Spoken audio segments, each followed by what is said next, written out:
Ketika polisi ngecek isi dalam mobil ini, mereka menemukan pakaian pria, 2 pucuk senjata semi otomatis kaliber 22, dan juga sebuah ember yang di dalamnya berisi darah dan hati. Richard Trenton Case, atau yang dikenal dengan Richard Case.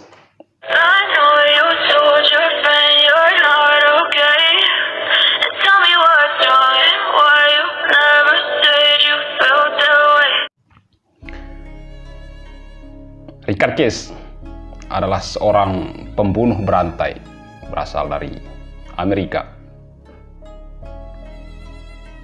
Richard lahir pada tanggal 23 Mei tahun 1950. Ia hidup di dalam sebuah keluarga yang sangat keras. Hampir setiap hari, ayahnya selalu memukulinya. Dan ketika masa remaja, si Richard Case ini sudah mulai kecanduan dengan alkohol dan penggunaan obat-obat terlarang. Hobinya juga di masa remajanya tidak seperti orang kebanyakan. Richard Case ini sukanya adalah berburu binatang, lalu ia memutilasi hewan-hewan itu, dan darahnya dia minum. Ketika masih SMA, Richard Case ini punya banyak teman wanita, namun tidak ada satupun dari wanita-wanita itu yang bertahan bersamanya, karena dia punya masalah secara seksual. Dia mengalami penyakit impotensi dan tidak punya gairah seksual ketika dekat dengan pasangannya. Dia menyadari bahwa itu adalah masalah. Akhirnya si Richard Case ini menemui seorang psikiater. Lalu si psikiater ini akhirnya mendiagnosa bahwa pria ini mengalami penyakit yang dia alami ini disebabkan oleh kemarahan yang ditekan. Namun bukannya dia mencari obat untuk menyembuhkan penyakit tersebut, dia malah mencari pelampiasan dengan memburu hewan, lalu membunuh dan meminum darahnya. Karena tidak nyaman dengan perilaku aneh dari si Richard Case ini, orang tuanya lalu membelikan dia sebuah apartemen. Dia lalu tinggal sendirian di apartemen tersebut, dan mulai saat itu dia semakin intens menangkap hewan-hewan yang berkeliaran di sekitar apartemennya. Hewan-hewan itu lalu dia cekik, dia cabik, dan darahnya lalu dia ambil dan dia minum. Organ tubuhnya itu dia makan mentah-mentah, bahkan isi perut dari kelinci dia blender lalu dia minum. Pada tahun 1975, si Richard Case ini akhirnya dibawa ke rumah sakit jiwa. Setelah dicek oleh petugas medis, dia ternyata mengalami keracunan darah akibat darah kelinci yang disuntikkan ke dalam tubuhnya. Dengan perawatan dan pengobatan, akhirnya dia perlahan pulih lalu kembali ke rumah orang tuanya. Tapi kemudian petugas dari dinas sosial lalu membawanya kembali ke rumah sakit. Sesampai di rumah sakit, dia lalu bercerita dengan staf di sana bahwa dia hobi memburu dan menangkap kelinci. Lalu binatang itu dia lalu bunuh dan darahnya dia minum. Sampai suatu ketika, staf rumah sakit ini menemukan si Richard Case ini dalam kamarnya dalam kondisi wajahnya penuh darah, mulutnya penuh darah. Dan di luar jendela kamarnya terdapat 2 ekor burung yang sudah mati dengan lehernya yang patah dan bekas gigitan. Sejak saat itu, pria ini lalu dijuluki sebagai vampir. Coba Anda bayangkan kalau misalnya bertemu dengan seseorang di tengah jalan, di tangannya ada seekor binatang, kucing misalnya, yang sudah mati, dan di depan Anda dia menggigit leher binatang itu lalu mengisap darahnya, kira-kira reaksi Anda seperti apa? Atau misalnya ada di dalam sebuah lift misalnya, berdua dengan orang semacam itu, dia tiba-tiba mengeluarkan sesuatu dari kantongnya, ayam mati misalnya, lalu di depan Anda dia menggigit leher ayam itu dan mengisap darahnya, kira-kira apa yang Anda lakukan dalam kondisi semacam itu? Setelah diberikan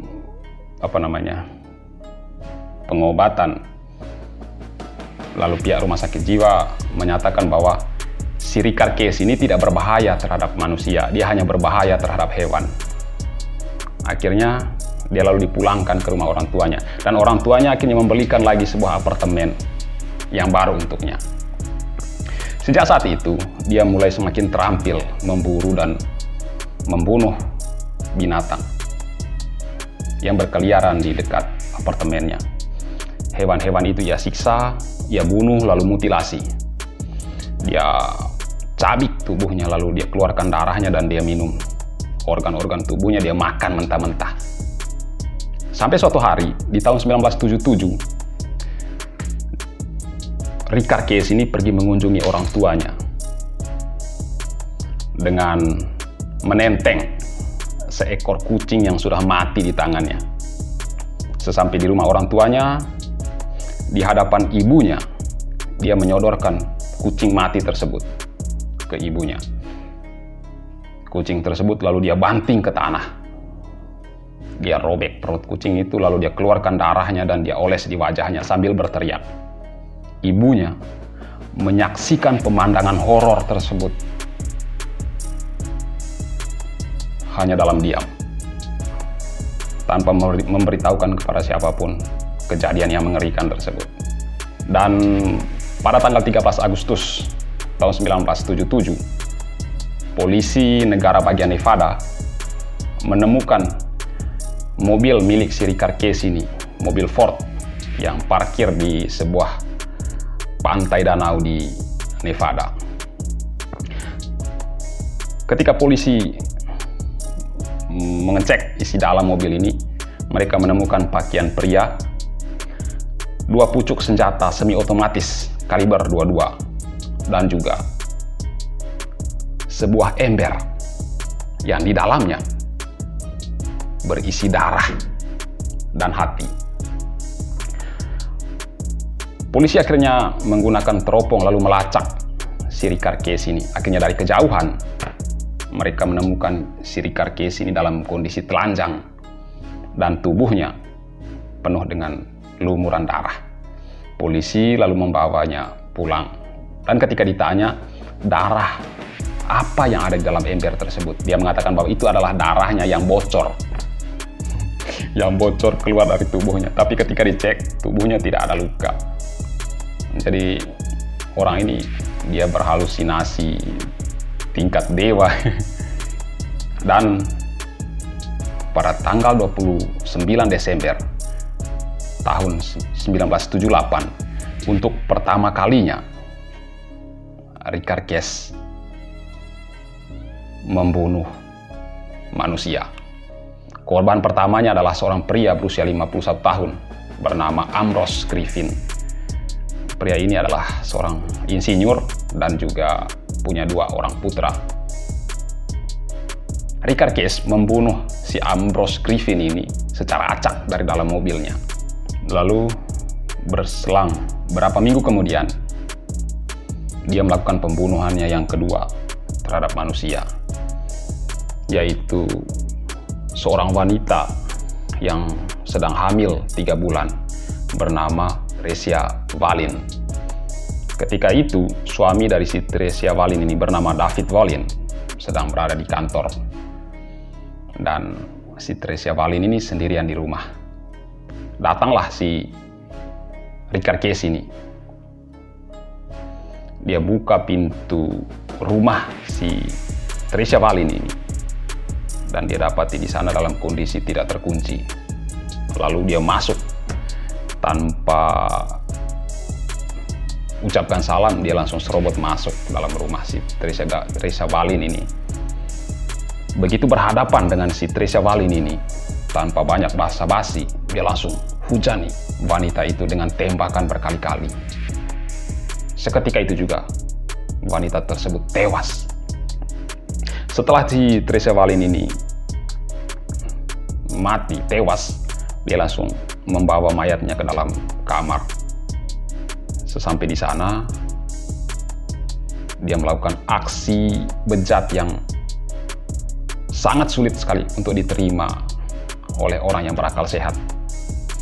Dia memutilasi tubuh wanita tersebut.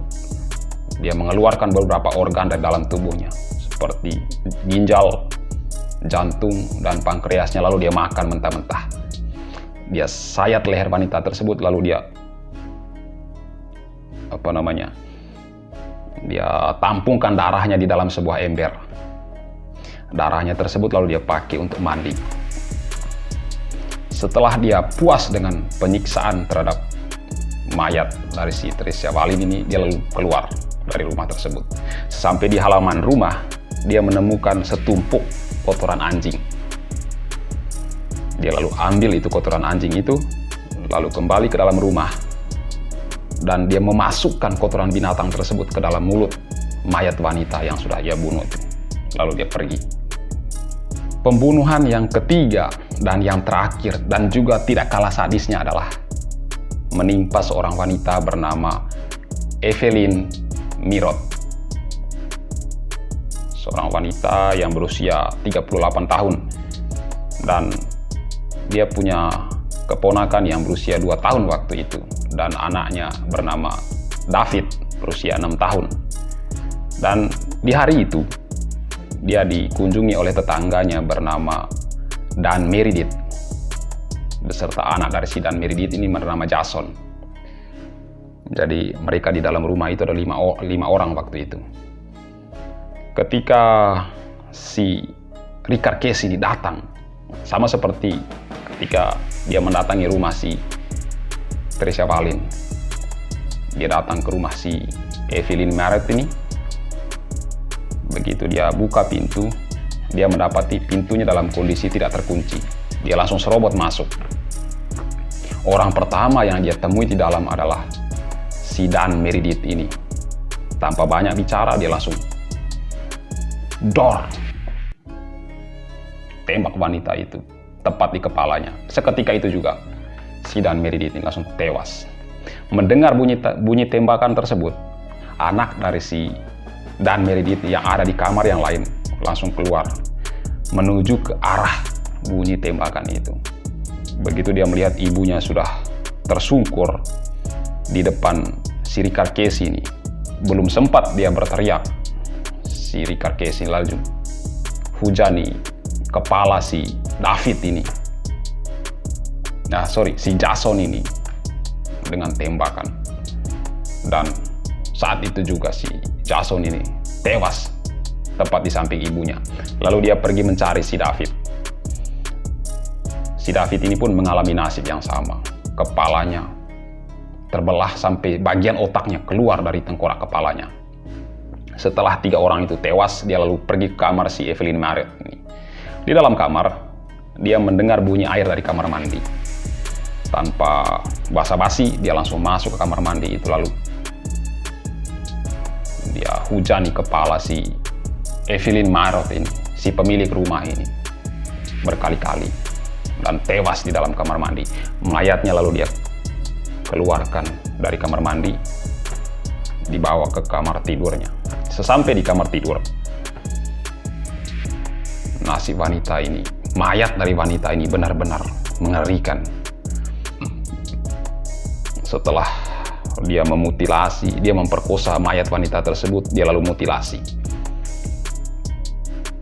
Dia keluarkan beberapa organ dari dalam tubuhnya, dan dia menghujami dengan pisau berkali-kali di organ vital dari wanita tersebut. Lalu darahnya dia isi dalam sebuah wadah, lalu dia minum. Setelah selesai dengan pembantaian terhadap si Evelyn Mirot ini, lalu dia ambil mayat anaknya, yaitu David tadi. Dia sekali lagi hantam kepalanya dengan sebuah tembakan yang membuat kepala si David ini hancur. Mendengar bunyi tembakan tersebut, tetangga di sekitar rumah ini akhirnya mencoba datang. Mereka mengetuk pintu. Mendengar bunyi ketukan tersebut, si Richard Case ini terkejut. Dia panik. Dia berusaha lari lewat pintu belakang, tetapi membawa dengan jenazah dari si David ini. Ketika tetangga yang sekitar rumah itu masuk dalam rumah tersebut, mereka melihat pemandangan mayat-mayat itu yang dalam kondisi yang sudah sangat mengerikan. Dan di tempat lain, mayat dari si David yang dibawa lari sama si Richard Case ini, dia mutilasi, bahkan dia potong kemaluan dari si David ini, dan dia jadikan sebagai sedotan untuk mengisap darah dari si David ini. Setelah semua rangkaian peristiwa kriminal tersebut, akhirnya pihak FBI melakukan investigasi dan menemukan petunjuk bahwa ada kemungkinan si Richard Case inilah yang menjadi pelaku dari pembunuhan-pembunuhan tersebut. Pihak kepolisian lalu pergi ke apartemennya dan menangkap si Richard Case ini. Dan pada tahun 1979, ia lalu diadili atas 6 tuduhan pembunuhan. Namun pengacaranya waktu itu berupaya bahwa kesalahannya adalah kejahatan tingkat 2, sehingga ia tidak dijatuhi hukuman mati tetapi hukuman seumur hidup. Namun pada tanggal 8 Mei tahun 1979, juri di pengadilan di Amerika akhirnya memutuskan bahwa Richard Case dinyatakan bersalah melakukan pembunuhan tingkat pertama. Hakim juga menyatakan bahwa Richard Case tidak dalam kondisi gila ketika melakukan pembunuhan tersebut. Artinya dia bisa dimintai pertanggungjawaban. Dia dalam keadaan waras melakukan aksi kriminal tersebut. Ia lalu dijatuhi hukuman mati dengan cara dimasukkan ke dalam kamar gas. Namun pada tanggal 26 Desember tahun 1990, ia akhirnya ditemukan tewas di dalam kamar selnya. Setelah diselidiki, ternyata dia mati karena overdosis. Itulah sedikit cerita kriminal. Mungkin salah satu cerita kriminal yang paling ngeri yang pernah ada di dunia.